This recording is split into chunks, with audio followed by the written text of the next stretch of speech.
Welcome back, everybody. It's nice to see you all again. We told you we'd be back. One of the biggest reasons that we returned is because while we've been hanging out and not making videos, but still watching other people and watching the landscape kind of do its thing, we've come to one incredibly painful conclusion, and that is there are incredibly way too many bootlickers and imposters out here walking among us. And that is an extremely, I think, poignant and roundabout way to say we're going to do a quick overview of the beef between my dude Blerd Without Fear, my dude Ernie Carruthers, and Mr. Comics Explained. We're going to get into the sort of Kendrick versus Drake beef of the comic book YouTube world 2026, if you will. That's what it feels like. Yeah. That's what it feels like. I don't know. I don't think any of us have this planned, put in the calendar, but here we are. Why don't you maybe give the people a good rundown here? What's going to happen in this video is we're not going to sit here and narrate everything that's already been said for you. There's a lot of videos out on this subject, but just to sort of give a quick scope of what's going on, there was a bit of a feud between two popular comic book YouTubers, one being Blerd Without Fear, the other one being Comics Explained. Initially, Blerd Without Fear stuck his neck out for Comics Explained, but it became clear that Comics Explained doesn't care if a black person sticks his neck out for them, because someone had brought it to Ernie's attention that Comics Explained was following accounts like Nerdrotic and Critical Drinker on Twitter, which, if you know anything massive about red those, flags. Yeah. Massive red flags. Are you are you shitting me? I'll be honest, not really any gray area. And so there's been plenty of videos, FG's and talk about it. Saros TV had Rob over on doing a live stream. There's been plenty we don't have to say certain things. What this video is going to be about is specifically how adverse opinions on blackness and other forms of representation that don't fit the status quo are actually detrimental to the content we get to review, that we get to consume. Some of the stuff that Rob was just trying to be on, and some of the stuff that he said and the way he framed things was just flat out like wrong, and I was like low-key disrespectful. I'm still hot because this guy tried to say that Milestone was like FUBU and said it as like a diss. So what's funny is one of the videos like, I'm going to address this, and he's addressing himself being a centrist, just like, tiptoeing around it as if somebody, which another using thing, all the key code words. The acting brand new of it all is incredibly disingenuous and untrustworthy. Whatever do you mean?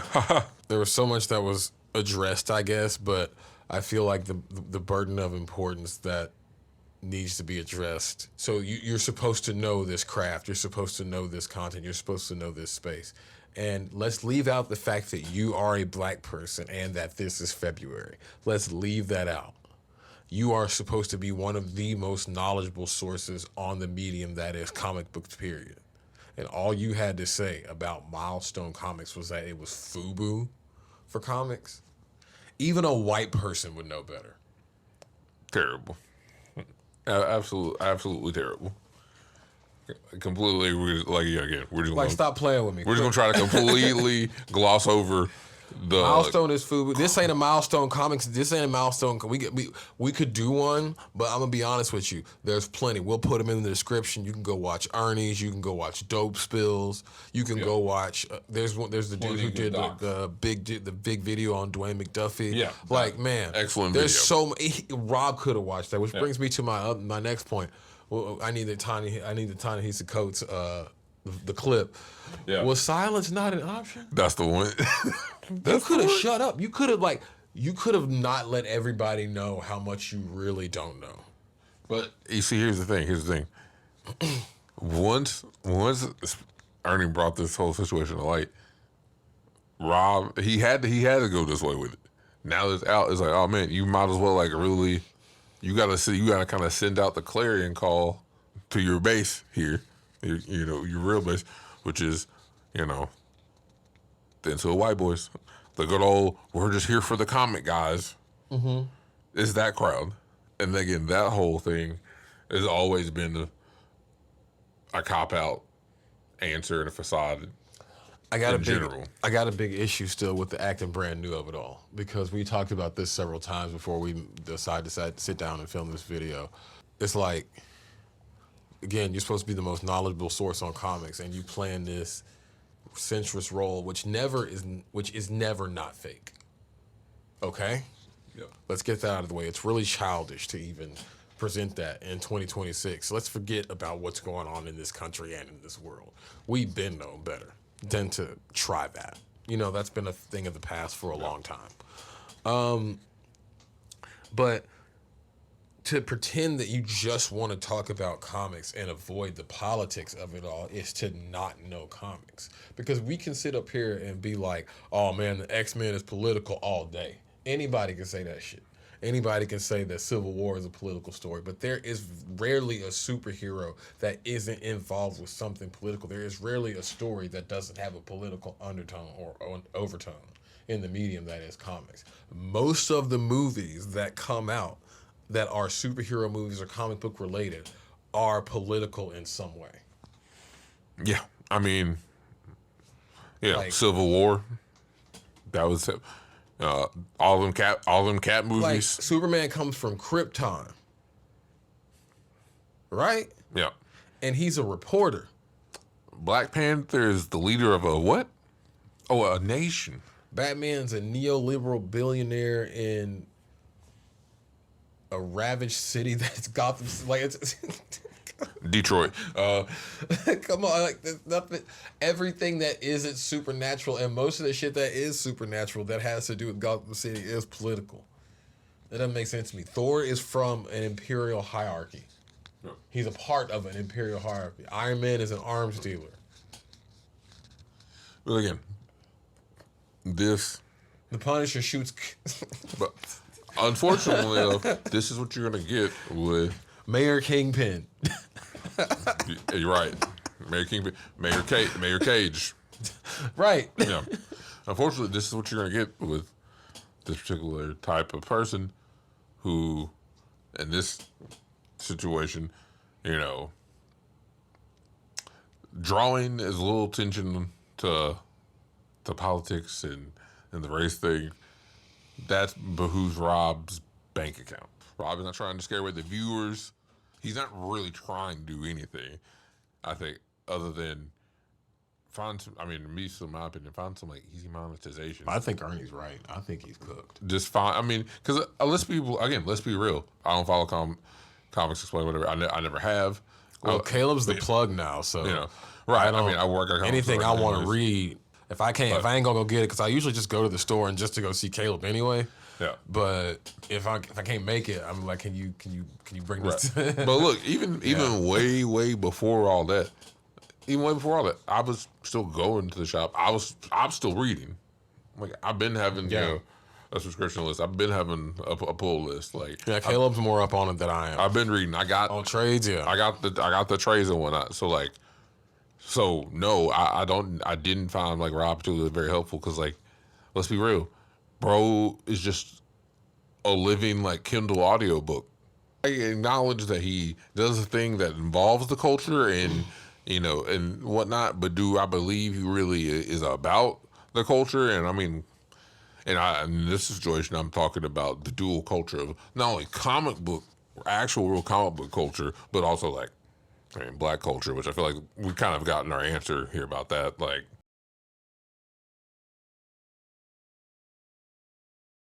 the way it's referred to as some sort of option was already suspect.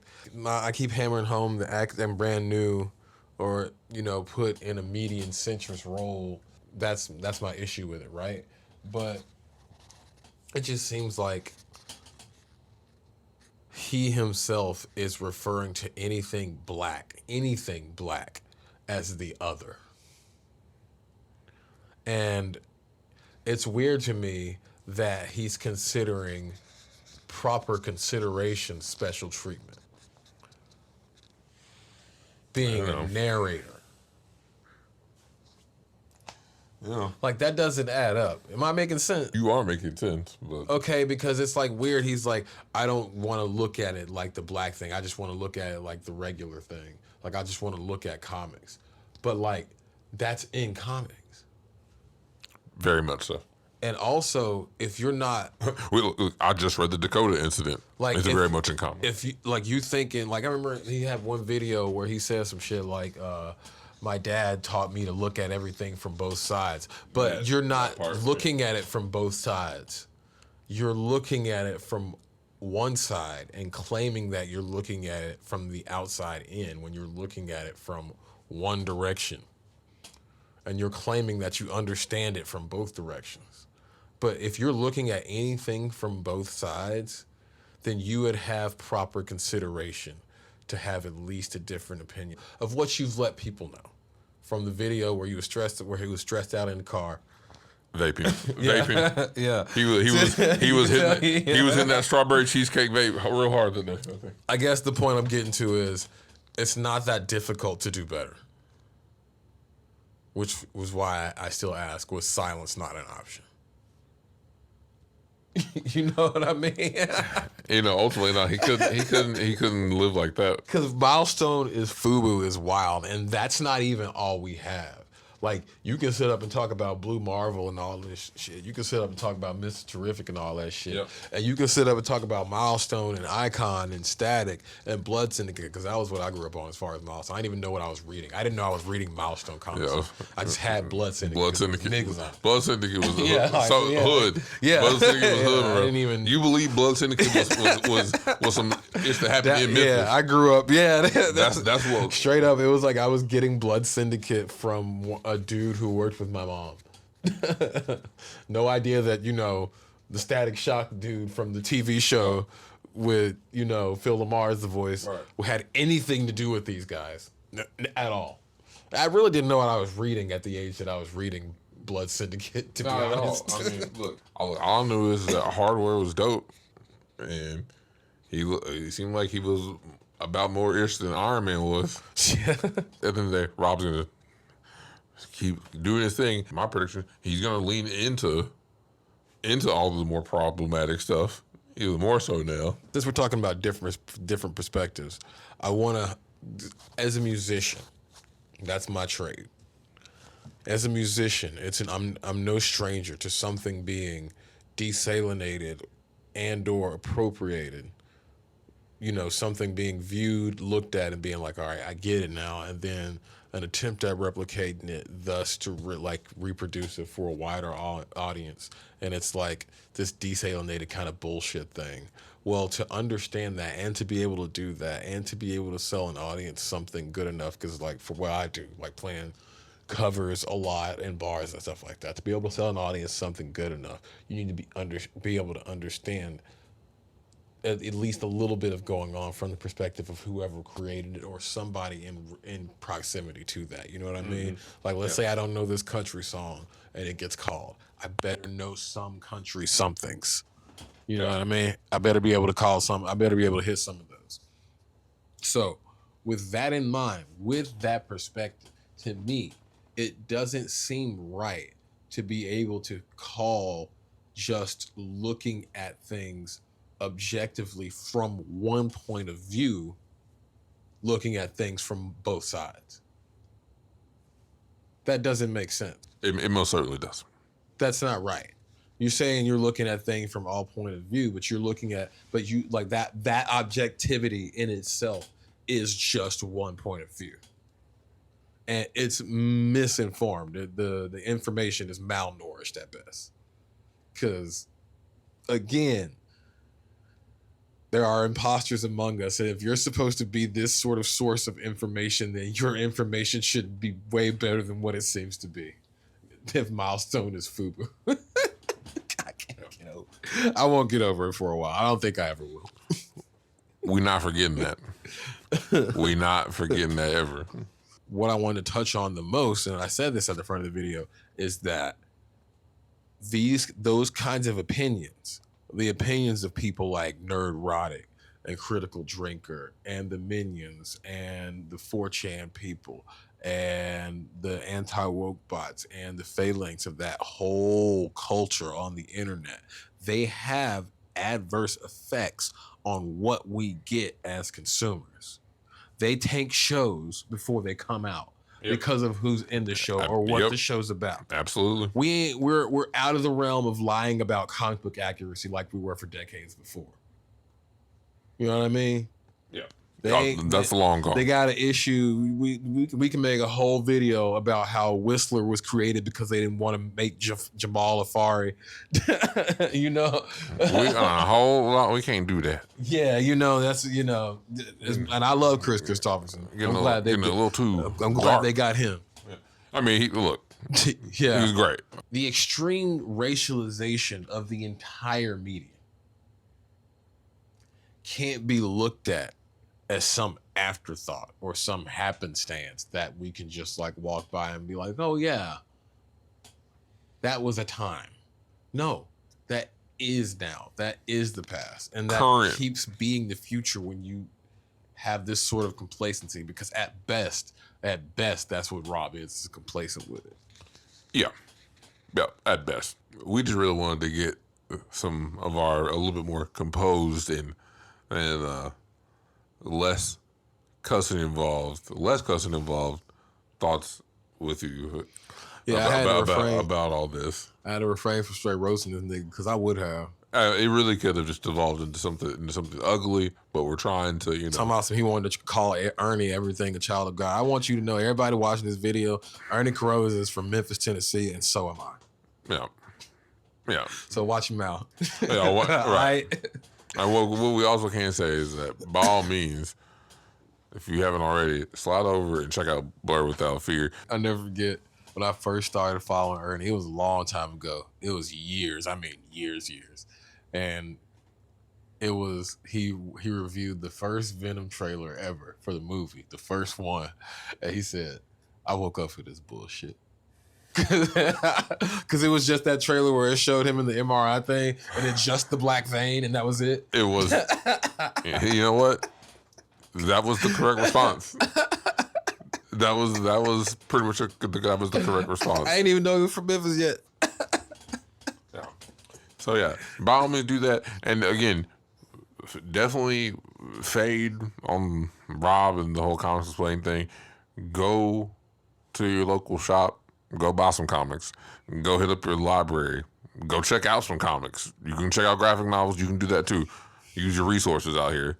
But you can do better. You can hear about real comic stuff in much better ways than that stupid laugh he does.